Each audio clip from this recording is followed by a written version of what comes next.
ጤና ይስጥልን የተወደዳችሁ የቦርከና ሚዲያ ቤተሰቦቻችን፣ በዛሬው ዕለትም እንደተለመደው በነጻ አስተያየት ዝግጅት የደረሰንን ጽሑፍ በፕሮግራም መልኩ ወደ እናንተ እናቀርባለን።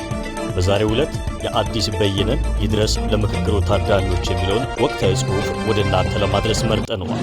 አብራችሁን ቆዩ በአክብሮት እንጋብዛለን። ወደ ፕሮግራሙ ከማለፋችን በፊት የቦርከና ሚዲያ ቻናሉን ሰብስክራይብ፣ ላይክ እና ሼር በማድረግ ማድመጥ እንዲጀምሩ በአክብሮት እየጋበዝን ወደ ፕሮግራሙ እናልፋለን። ይድረስ ለምክክሩ ታዳሚዎች ከአዲስ በየነ ጆከር።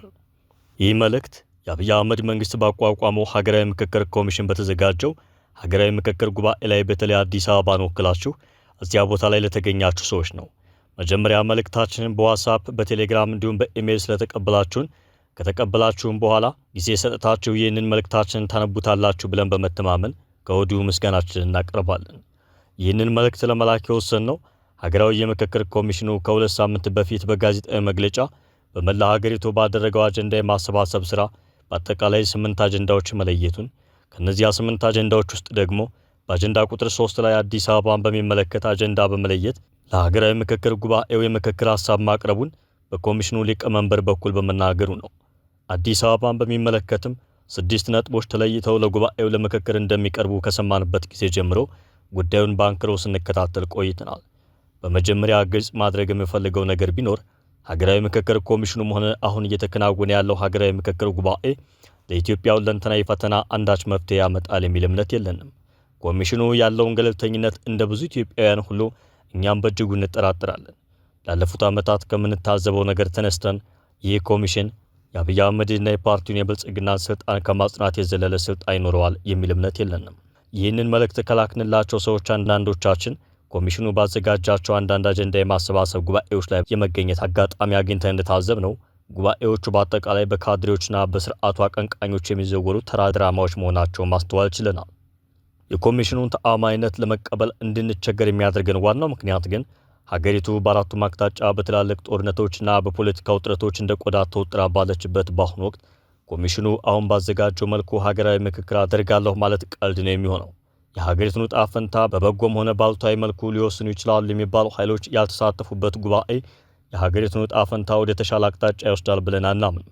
በርካታ ፖለቲከኞችና የመብት ተሟጋቾች ተሰደው ባሉበት በሕዝባቸው ላይ የሚደርሰውን ግፍ ለምን ብለው የጠየቁና የታገሉ ፖለቲከኞች፣ ጋዜጠኞችና የመብት ተሟጋቾች ታስረው በሚገኙበት፣ የሰብአዊ መብት ተቋማት በሙሉ በተዘጉበት፣ ከሁሉ በላይ ደግሞ ኢትዮጵያ ውስጥ በሰላማዊ ትግል ታግሎ የስርዓትን ጭቆና ማስቆም እንደማይቻል ተስፋ ቆርጠው የትጥቅ ትግል የጀመሩ ኃይሎች ባልተካተቱበት ጉባኤ ለኢትዮጵያ ዘመናት ችግር አንዳች መፍትሄ ያገኛል ብሎ ማሰብ ራሱ ቀልድ ነው።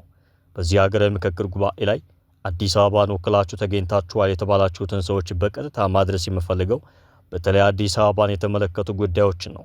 በመጀመሪያ ማሳሰብ የምፈልገው ነገር ከዚህ ጉባኤ ውጤት ለአዲስ አበባ የሚጠቅም ነገር ይወጣል ብለን በፍጹም አንጠብቅም። ነገር ግን በዚህ ጉባኤ ላይ አዲስ አበባን ክፉኛ የሚጎዳ ነገር ይመጣል ብለን በእጅጉ እንሰጋለን። ስለዚህ እናንተንም ልናገኛችሁና ይህንን መልእክት ልንልክላችሁ የወሰንነው በዚህ ምክንያት ነው። ከሁለት ቀን በፊት የጉባኤውን የውይይት ርዕስ ከያዘው ወረቀት ላይ ፎቶግራፍ ከተነሳ ሰነድ ላይ ማየት እንደቻልነው የአዲስ አበባ የወደፊት ዕጣ ፈንታ ምን ይሁን ተብሎ 4 አማራጮች ለጉባኤተኞች ቀርበዋል። እነዚህ 4 አማራጮች አንደኛ አዲስ አበባ ሲቲ ስቴት ትሁን የሚል፣ ሁለተኛ አዲስ አበባ የፌዴራል መንግስት አካል ትሁን፣ ሶስተኛ አዲስ አበባ በኦሮሚያ ክልል ትጠቃለል፣ አራተኛ አዲስ አበባ ራስ ገዝ ክልል ትሁን የሚሉ ናቸው። እነዚህን 4 አማራጮች አንድ ባንድ ከዚህ እንደሚከተለው በማስቀመጥ የአዲስ አበባ ህዝብ ፍላጎት ምን እንደሆነ በአጽንኦት ልናሳውቃችሁ እንወዳለን። አንደኛ አዲስ አበባ ሲቲ ስቴት ትሁን። እውነት ለመናገር ይህ አማራጭ ከአዲስ አበባ ህዝብ ጋር በነበረ ውይይት የቀረበ ነው ብሎ መናገር ራሱ ኮሚሽኑ ሀቀኛና አሳታፊ አጀንዳ የማሰባሰብ ስራ በአዲስ አበባ ላይ ላለመስራቱ ሁነኛ ማሳያ ነው። ምን አይነት ኢትዮጵያዊ ነው አዲስ አበባ ሲቲ ስቴት ትሁን ብሎ አጀንዳ ሊሰጥ የሚችለው? በየትኛው ጉባኤ? ሲቲ ስቴት ማለት አንድ ሙሉ ከተማ ራሱን የቻለ ሉዓላዊ ሀገር ሲሆን ማለት ነው። በዓለም ላይ እንደ ምሳሌ የሚጠቀሱት ሲቲ ስቴቶች ሞናኮ፣ ሲንጋፖር እና ቫቲካን ሲሆኑ ሞናኮ በፈረንሳይ ሀገር መሃል የምትገኝ በንጉሳዊ ስርዓት የምትመራ ሉዓላዊት ሀገር የሆነች ከተማ ወይም ሲቲ ስቴት ነች። ሲንጋፖር ደግሞ በሩቅ ምስራቅ ፓሲፊክ ውቅያኖስ ላይ የምትገኝ ደሴት ላይ ያለች ከተማ ስትሆን ላለፉት 61 ዓመታት ራሷን የቻለች ሉዓላዊ ሀገር መሆን ችላለች። ቫቲካን እንደውም የባስ በጣሊያን መሃል ሳይሆን በሮም ከተማ መሃል የምትገኝ ስፋቷ ከጃን ሜዳ የማይበልጥ ሉዓላዊ ሀገር ነች። እንግዲህ አዲስ አበባም እንዲህ ለየት ያለ የሀገርነት ቅርጽ እንዳላቸው ከተሞች ሲቲ ስቴት ትሁን ተብያለሁ ብሎ ነው ሀገራዊ የምክክር ኮሚሽኑ እንዳማራጭ ለጉባኤው ያቀረበው። አዲስ አበባ የኢትዮጵያ አንድነት ማሰሪያ ገመዶች የታሰሩባት የመሃል ችካል ነች ብለን እናምናለን። በአራቱም አቅጣጫ ያሉ ኢትዮጵያውያን የኢትዮጵያዊነት ገመዳቸውን አምጥተው ያሰሩት ከሌሎች ኢትዮጵያውያን ጋር ያጋመዱት ይቺ ጠንካራ ችካል የሆነች ከተማ ላይ ነው ብለን እናምናለን። ስለዚህ ይህ የአንድነት ገመድ ተበጣጥሶ ራሴን ችዬ ልኑር የሚል አንድም አዲስ አበባ ሊኖር አይችልምና ከጅምሩም ይህ አማራጭ መቅረቡ ራሱ የሚያሳፍር ነው። ሁለተኛ፣ አዲስ አበባ የፌዴራል መንግስት አካል ትሆን። በኢህአዴግ መንግስት የመጀመሪያ 3 ዓመታት ክልል 14 በሚል ስያሜ አዲስ አበባ ራሷን የቻለች ክልል ሆና ብትቆይም የ1987 ዓ.ም የፌዴራል ህገ መንግስት ጸድቆ ስራ ላይ ከዋለበት ጊዜ ጀምሮ የአዲስ አበባ መስተዳድር ተጠሪነቱ ለፌዴራል መንግስት ሆኖ ቆይቷል።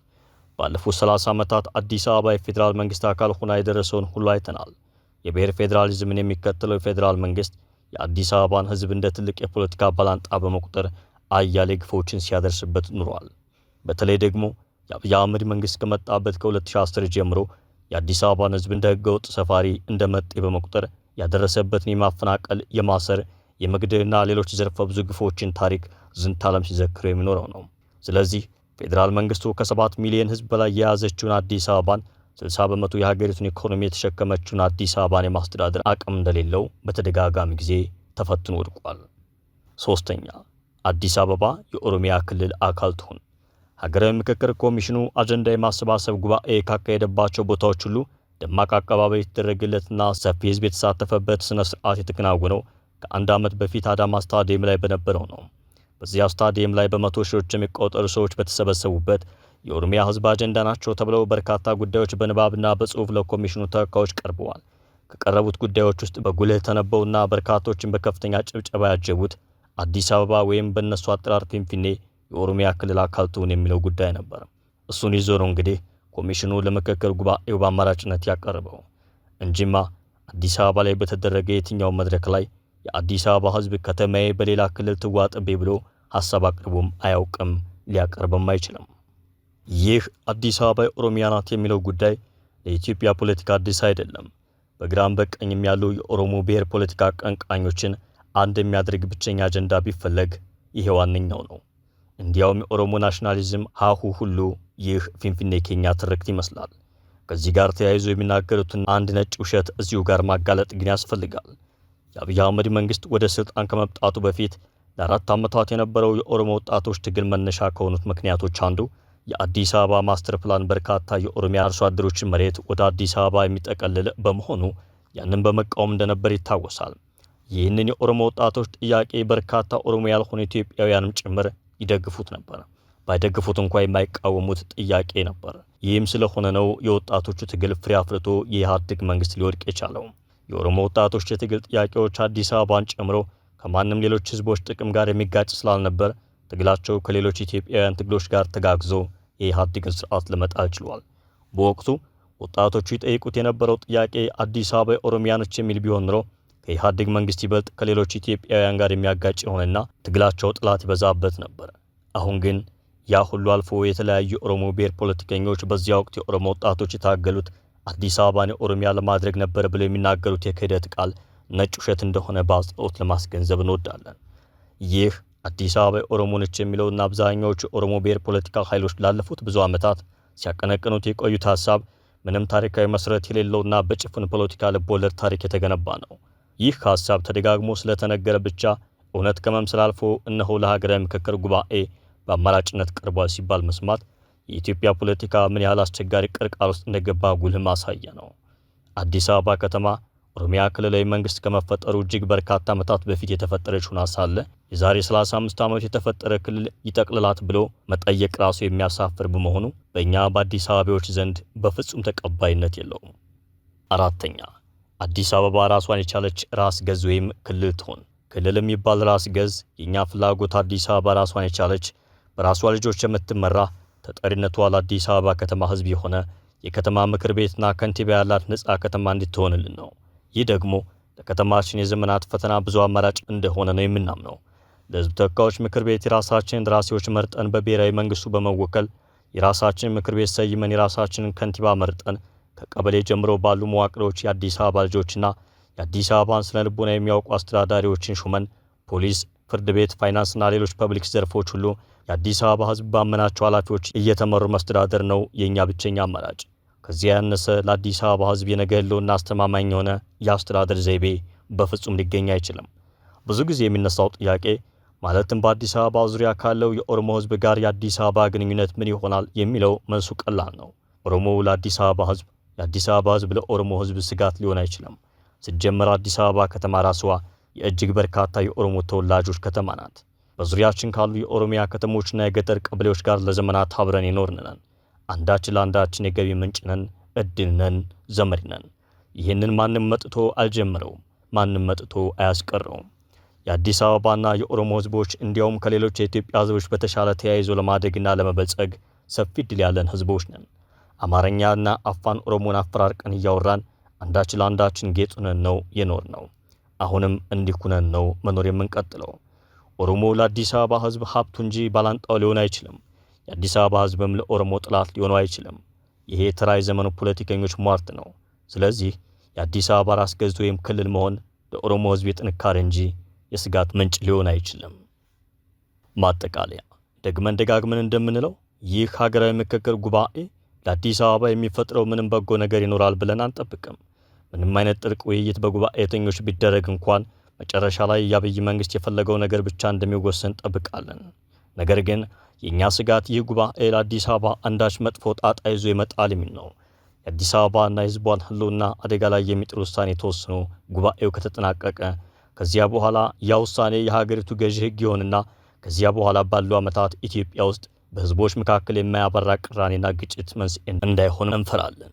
ስለዚህ በዚህ ጉባኤ ላይ የአዲስ አበባ ህዝብ ወክላችኋል ተብላችሁ የተቀመጣችሁ ሰዎች፣ የተለያዩ የፖለቲካ ፓርቲ አባላትና የሲቪክ ተቋማት አባላት አደራ ለልጆቻችሁ ስትሉ በአዲስ አበባ ላይ ብሎም በኢትዮጵያ ላይ ለዘመናት የማይነቀል እሾህ ተክላችሁ አትውጡ። የእሾህ ተከላው ታሪክ አካል አትሆኑ።